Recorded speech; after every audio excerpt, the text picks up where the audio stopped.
Thalassaemia minor वो लोग हैं जो कि कैरियर हैं और मेजर वो लोग हैं जो कि प्रॉपर डिजीज़ के साथ हैं। अब थैलेसीमिया माइनर हमारे लिए यहाँ जानना क्यों ज़रूरी है, क्योंकि हमारी पॉपुलेशन में इन जनरल 7 से 8% लोग जो हैं वो थैलेसीमिया कैरियर हैं। इसका क्या मतलब है कि जहाँ पे 100 लोग बैठे हैं वो 7 या 8% लोग जो हैं थैलेसीमिया जिनको नहीं पता, क्योंकि थैलेसीमिया में हीमोग्लोबिन फीमेल में 10 या 11 ग्राम रहता है और मेल में 12 या 13 ग्राम हीमोग्लोबिन रहता है।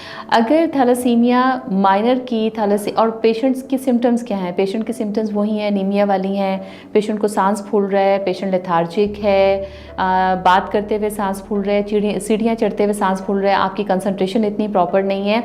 और यहाँ पे फिर आप रूल आउट करोगे कि ये अगर आयरन डेफिशिएंसी नहीं है तो फिर आपने उसको थैलेसीमिया को रूल आउट करना है। क्यों? क्योंकि अगर एक थैलेसीमिया माइनर की दूसरे थैलेसीमिया माइनर से शादी हो जाती है तो हर प्रेगनेंसी में 25% चांस है कि आने वाला बच्चा थैलेसीमिया मेजर बॉर्न होगा।